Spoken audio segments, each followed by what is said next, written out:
Hello, everybody, and welcome to the 11th episode of Kato's Anime Cafe, where every Tuesday we sit down and discuss anything and everything anime. I'm your host for the week, Zero. As this is the lucky 11th episode, why don't we all take a moment to make a wish?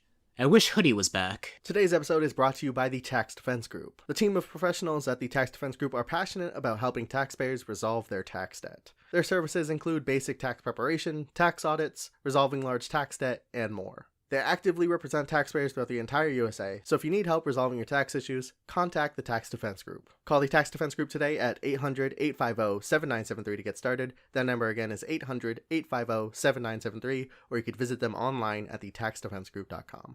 Today's episode is also brought to you by Writer Junkie. Are you thinking about starting a business or a side hustle? For all businesses to be successful, you need a website. Writer Junkie offers website development, content writing, and SEO services for business websites. Call Writer Junkie today at 805-587-7966, and you can visit them online at writerjunkie.com. Thank you to the Tax Defense Group and Writer Junkie for sponsoring this week's episode. We also recently launched our website, ucaststudios.com. With articles about sports, special interest topics, and more, we have some cool stuff on the site. So to read our content, please visit ucaststudios.com. Now, let's get back into it. Hoodie, you're back. Where'd you go? Hoodie? Hoodie? Hoodie! Well, looks like it's just us after all, viewers. That's okay. We can just load up this first Reddit thread and get through this episode by ourselves. I mean, Hoodie has a solo episode, so why shouldn't I, right? Our first thread comes from WatchWatch66. Drop 2 anime in the comments, one that exceeded your expectations and vice versa.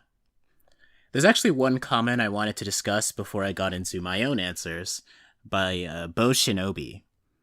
He writes, exceeded, Naruto. Disappointed, Boruto. This is a funny little meme comment that I think is pretty relatable for most Naruto fans, because, you know, seeing Boruto growing up in such a different environment from how Naruto did, it sort of felt like not what we were expecting when a lot of us wanted to go back to that part 1 formula. But, yeah, we can't go backwards, we can only progress. I think a lot of the ire that is pointed at Naruto Shippuden, specifically its ending, isn't really due to the content or ideas of the Naruto or Shippuden series, so much as Kishimoto's attempt to set up the sequel series of Boruto, which I think is a pretty unique position for a battle shonen to be in. Even, like, having a sequel series is kind of like a 21st century idea, but comparing it to, like, the transition from Dragon Ball to Dragon Ball Z, and again from Z to GT, and later Z to Super, it seems like in those examples, Toriyama was kind of treating it as though he was ending the franchise, but then he just was such a monumental success that he just couldn't. He sort of just had to keep going. And I feel like Kishimoto sort of saw this phenomenon and predicted being put in a similar position. So preemptively, he started working on how to set up the next series. Of course, much of this is like my speculation, but I really am curious about when he made this shift, because I believe Kishimoto had like distinct plans for many of the elements of the ending as early as like the beginning of Naruto. I make this claim because in Kakashi's first appearance, we get a lot of information that foreshadows his backstory with Obito, and we also get information regarding Sasuke's hatred towards his brother and his quest for vengeance. And I think Kishimoto like left these little clues intentionally, planning ahead to moments like Sasuke and Itachi's clash, and moments like the reveal that Toby is actually Obito all along. I definitely think, if not Obito, then maybe Madara was probably his intended final vision or villain for the series when he started Naruto. However, obviously, we ended up getting Kaguya and Otsutsuki chicanery and the realm of, or the cycle of reincarnation, which all sort of got introduced in the war arc, not necessarily the cycle of reincarnation. I think that was foreshadowed quite a bit earlier. But for the most part, these are elements that are introduced in the war arc or explored in the war arc to set up the Boruto sequel. Because Boruto deals a lot with Otsutsukis, as they're the only characters who can sort of keep up with Naruto and Sasuke, who are massively beyond anyone else in the verse after they seal Kaguya and Madara. And as I said, I don't think a lot of anime are plagued with the same issue. So I feel like a lot of the spite that is pointed towards Boruto is a result of how it sort of tainted the original series from the common perspective. I mean, who knows? Maybe Kishimoto really was planning to make Naruto a Super Saiyan from episode 1. I doubt it. But we have to sort of take what we got. And interestingly, it seems that public opinion is actually turning around on Boruto now. I've sort of given up on the main anime, but I have been reading the manga. I've read every chapter, I'm up to date. And I'm seeing a lot of people who are calling Boruto, or the Boruto manga, heat. And I don't know if I would go that far, but it certainly is coming into its own, and people are starting to respect it as its own story, which is good. I mean, it took long enough, but it is fun to see Boruto still sort of getting clowned in threads like this. As for my own answers to these questions, I'll start with a series that disappointed me because there's such a readily available example right in my mind, which is Masamune-kun's Revenge. Those of you who watched our Math Wiz episode, and for those of you who haven't, go check it out because that was a pretty good discussion. We talked a bit about our experience watching Masamune-kun's Revenge, and at first we were both like totally on board with the premise. Okay, so I'll back up a little bit and explain what Masamune-kun's Revenge actually is. So, the titular character Masamune, when he was a kid, he had a crush on this girl, I think her name is Aki, and he confessed to her, but she rejected him, and he always assumed it was because he was fat and unattractive. So, fast forward 10 years or so, he's in high school, and he is fit and smart. He's basically Light Yagami. And he's like formulated this version of himself for the sake of getting this epic revenge on the girl who broke his heart by becoming someone she couldn't help but fall in love with, forcing her to fall in love with him, and then rejecting her as callously as she rejected him all of those years ago. And, of course, to any sane person, this idea is, like, completely abhorrent. But that's sort of, like, the charm of the show, is, like, seeing this, like, asshole main character be literally as evil as Light Yagami, but just, like, in a romance setting. And, working so hard towards this revenge. So at first, Hoodie and I were pretty on board with this premise. I mean, we thought it was just going to be a quick 12-episode show where he gets his revenge, perhaps realizes the folly of his ways when he sees her get hurt and actually, like, has some sympathy for her because he was in that position. who knows? We just thought it was going to be like a quick punchline, and maybe by the end of it they would be together, or maybe Masamune would like lament his life goal of the past 10 years. But instead, because this is a serialized work, we end up getting like more and more roadblocks along the way towards him getting this revenge. Like, more reasons Aki can't confess her feelings to him, in a love triangle that sort of gets inserted unexpectedly. And finally, the thing that makes me the least keen on the direction Masamune-kun takes or turns to in the first season, which is the character introduced by the name of Kanetsugu. Now, Kanetsugu is sort of like what you would expect the young Masamune that we see at the start of the series get rejected by Aki. What you'd expect he'd sort of grow into by this age. And it's a stark contrast from Matsumone's actual evolution.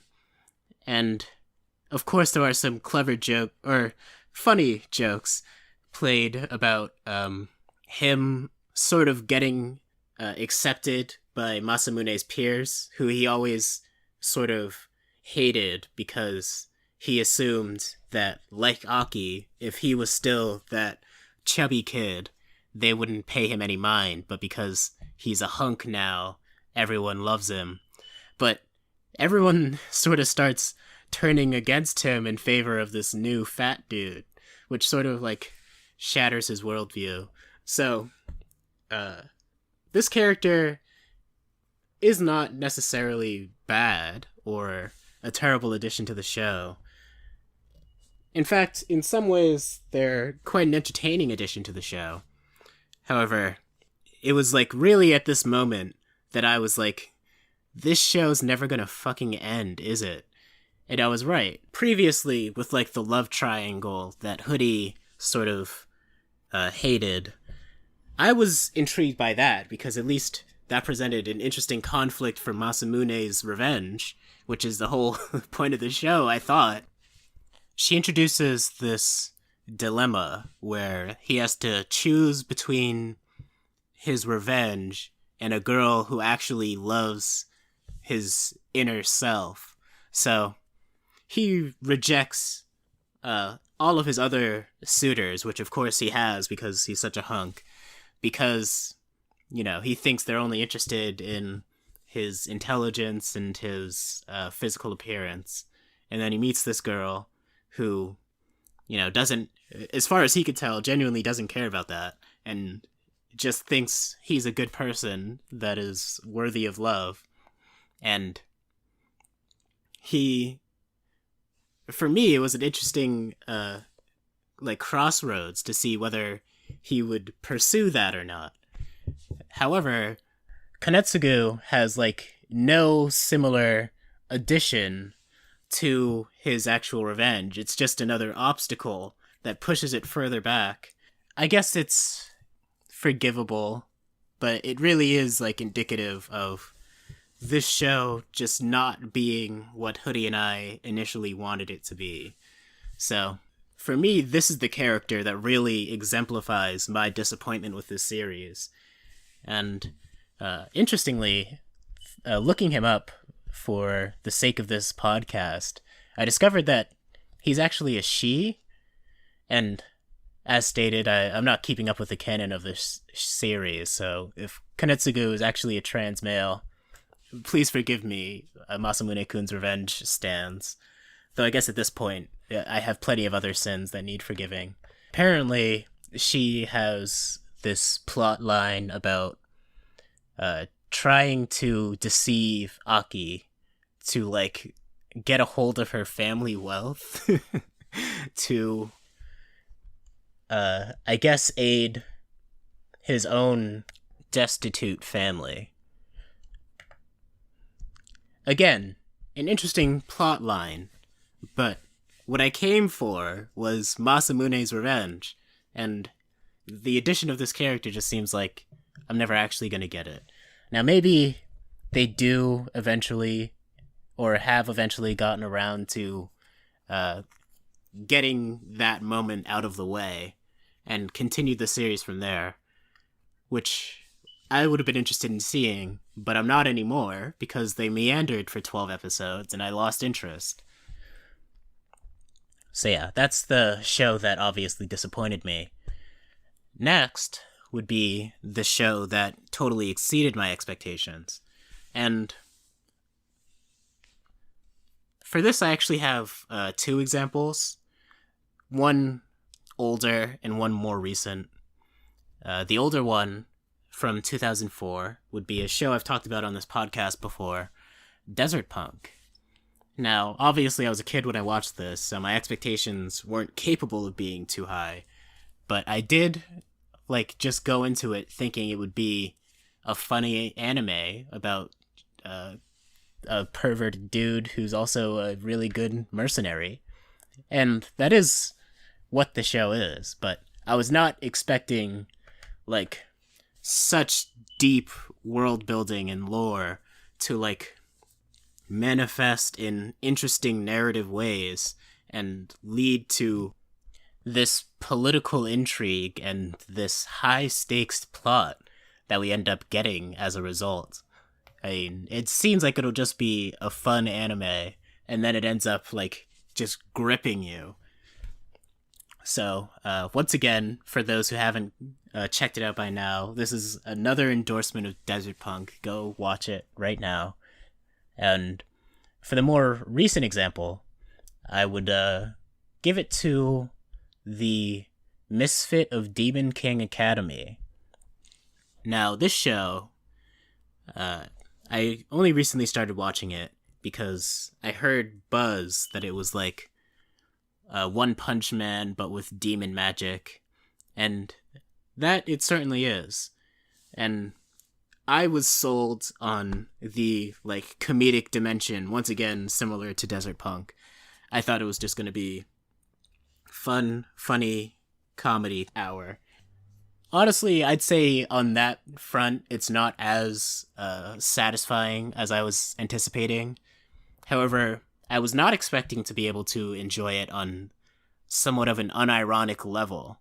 But there is, an actual decent plot underlying this show. So, for the uninitiated, the Misfit of Demon King Academy, it stars the Demon King, who 2,000 years ago gave up his own life for reasons, and now is being reincarnated as prophesized, and he has to, establish himself in this society that has developed in the past 2,000 years.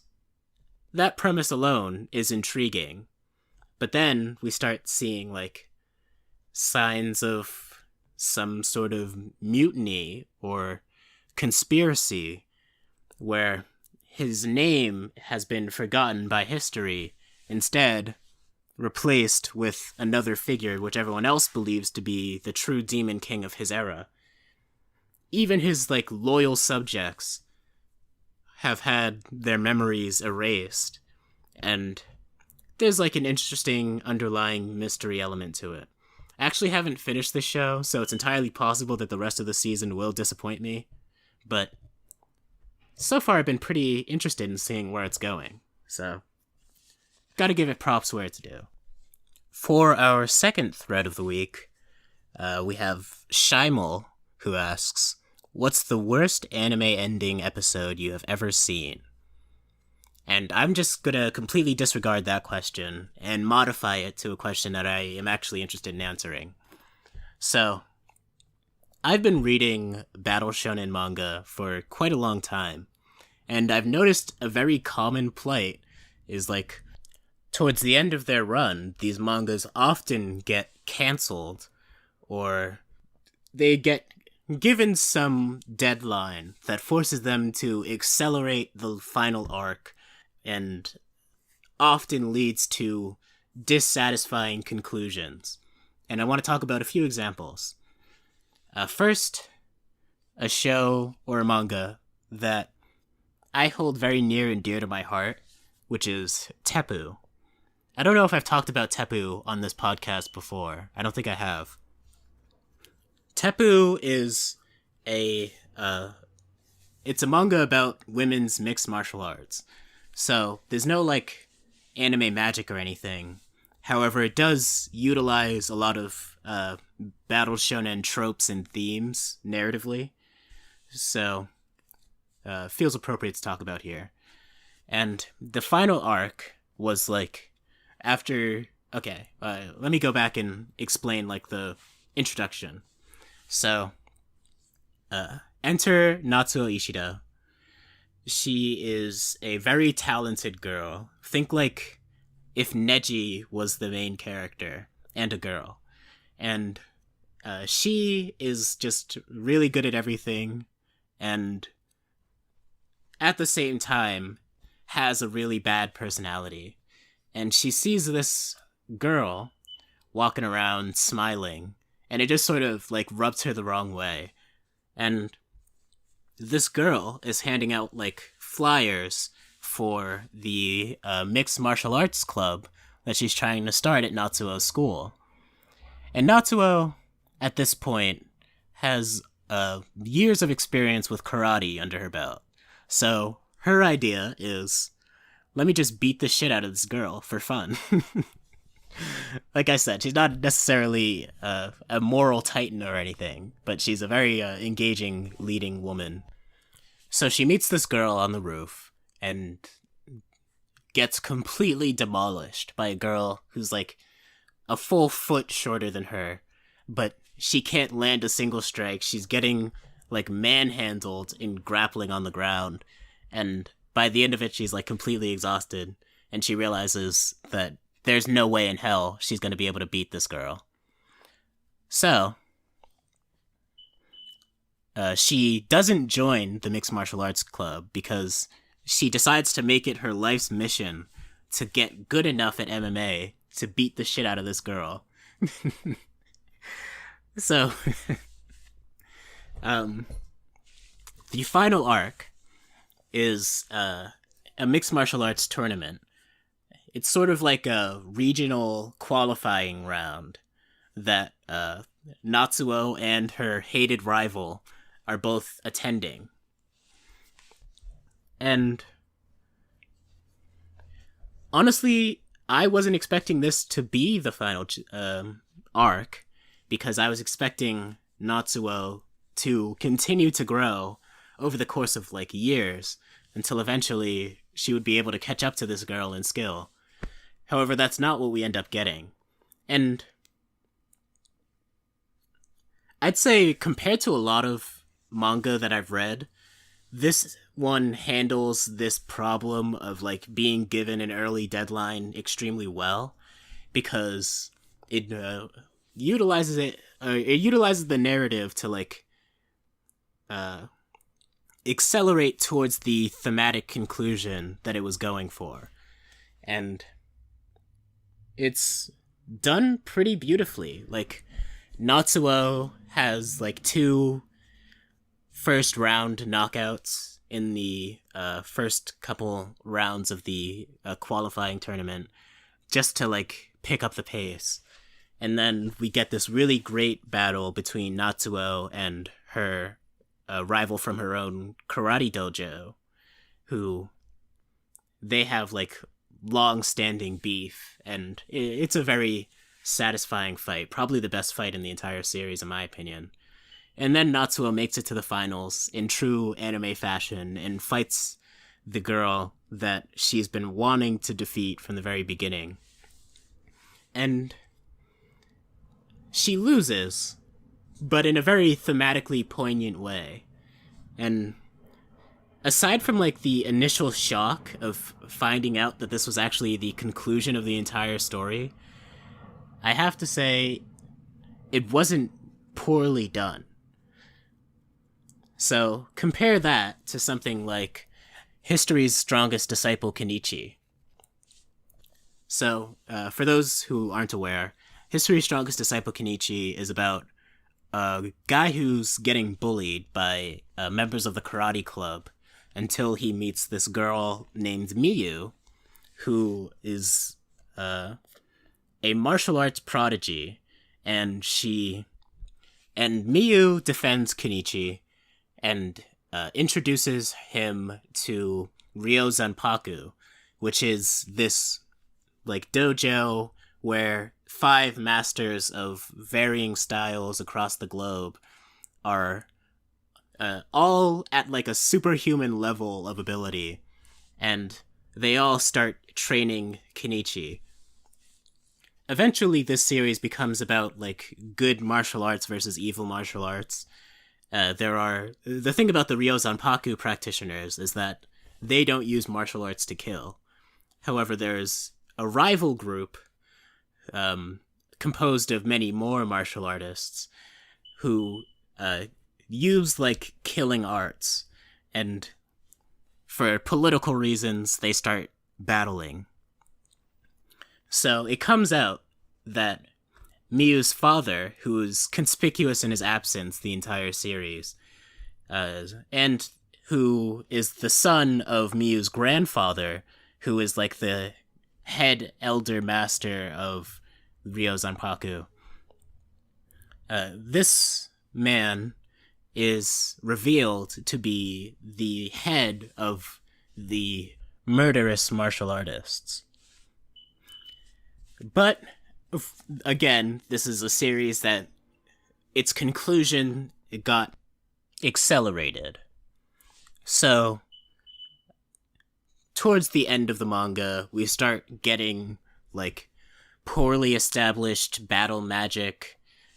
Like, one of the enemies can just knock people out instantaneously or kill them just with her aura, even though that has never been like a significantly powerful thing in this series.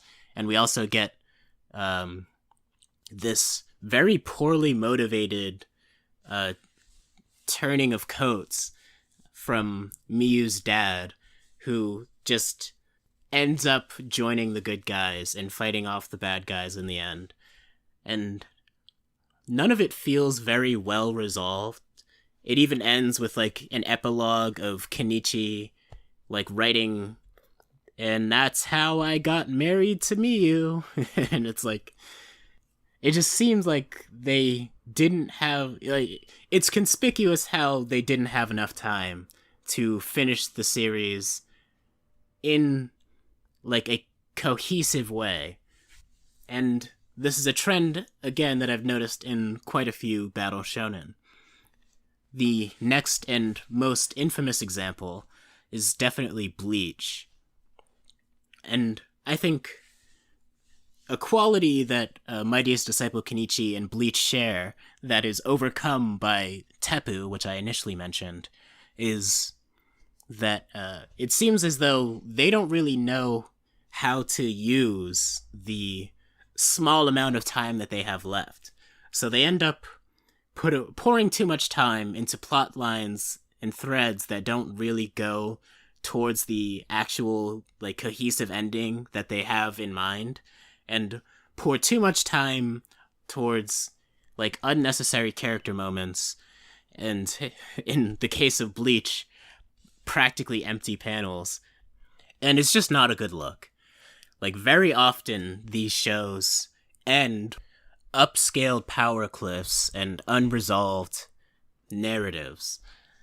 And it's honestly a shame, because these are works that have like hundreds of chapters leading up to these climaxes, and then they aren't realized properly because the publisher can recognize that the end is near, and they just give these deadlines that are way too soon for what the author is actually trying to do.